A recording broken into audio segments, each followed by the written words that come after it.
Hey everybody, this is not scripted, which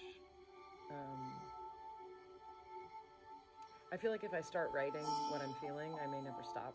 So I decided to talk a little bit about what some people may not understand about what your Jewish friends are experiencing.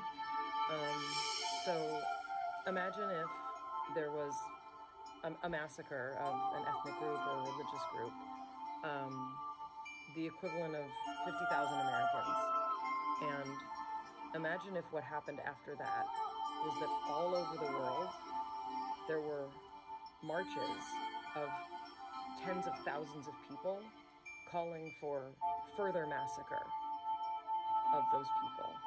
I can't imagine it. It's unimaginable. And that's what it feels like right now as a Jewish person, that no matter your politics, no matter what you understand or don't understand about politics, no matter if you know the history of the establishment of the State of Israel, no matter if you know the history of the Jewish experience for thousands of years, including the history before Islam, there has not been an experience in my lifetime that has prepared me for this.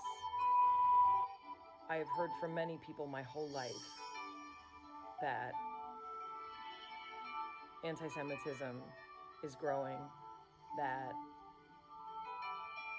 the Holocaust, while we say we will never forget, many have forgotten, and the swiftness with which the global population has seized upon the massacre of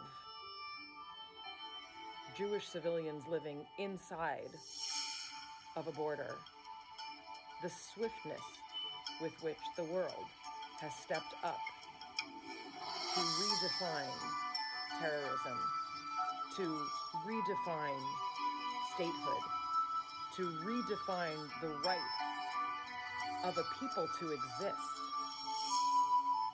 Nothing has prepared me or any of us for this. I've long said that there are certain people for whom it doesn't matter that I have supported a Palestinian state, that I have spoken out against injustice, persecution, and suffering of the Palestinian people. And when I would tell people that it didn't matter, they would look at me like, you're paranoid. You're just paranoid. Well, I think that I was right. And I think that many of us are now seeing that there are certain people for whom it does not matter if you are left-wing or right-wing. It does not matter if you support the right of Israel to exist or if you've never been there. It doesn't matter if you look Jewish or if you don't. It doesn't matter if your family is from Eastern Europe or if they are from Northern Africa. It doesn't matter, because it is clear, we get it. It is clear that there is a strain of anti-Semitism that is alive and well.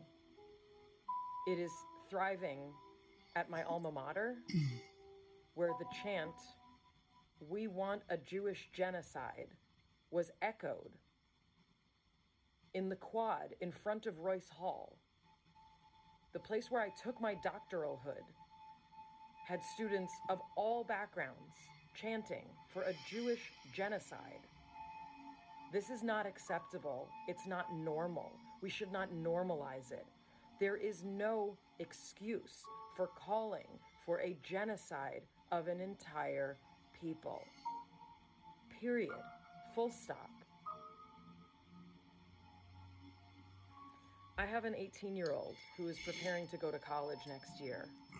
Many of the colleges on his list and the list of all of his friends are for universities that cannot find a way to unanimously, undeniably, irrevocably denounce any organization that celebrates the massacre of Jewish people. Many universities cannot figure out how to unequivocally state that organizations that incite violence and hatred by calling for an end to the Jewish people are not welcome to receive funding from the government of that university. This is astounding. Homes very close to mine are being threatened because of mezuzahs on the door. Jewish stars are being painted on Jewish homes all over the world. Is this the moment that anti-Zionists have been waiting for? The moment when the entire world bans against the Jewish people? I'm no longer afraid to draw comparisons to the global attempt at an elimination of the Jewish people, which my grandparents escaped Eastern Europe to flee. I'm grateful to those who have been able to see clearly, and I'm very disappointed. I'm disappointed in many institutions I have always held sacred. And the lack of humanity is devastating. The notion that this is a comeuppance for the Jewish people, that's what you get. What did you think decolonialism would look like? I did not think it looked like decapitated babies and disemboweled humans and raped women being paraded around the streets while thousands cheer. And I didn't think it looked like tens of thousands of people marching in solidarity with the actions of a terrorist organization whose sole purpose is to eliminate not the Jewish state, but the Jewish people. My family in Israel has commented that they feel insulated in Israel in a way that they see we are not in America. It's true.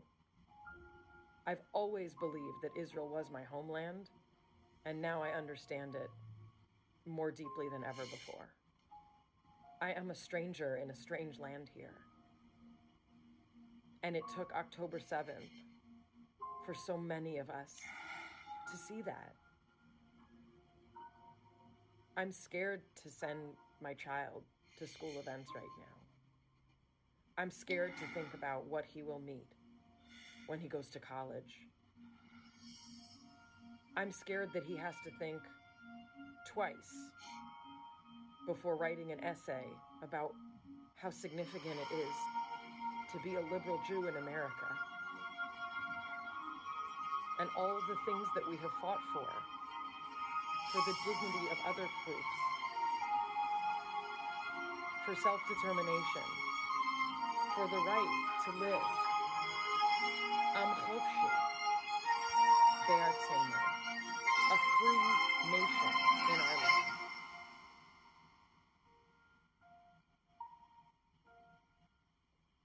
I won't apologize for expressing what I'm going through, what so many of us are going through. We are looking for moments of joy. I'm looking for distraction. But it feels like a nightmare that we cannot wake up from right now. For those of you who support the Jewish people, for those of you who support decency and compassion and love and the hope of peace, thank you.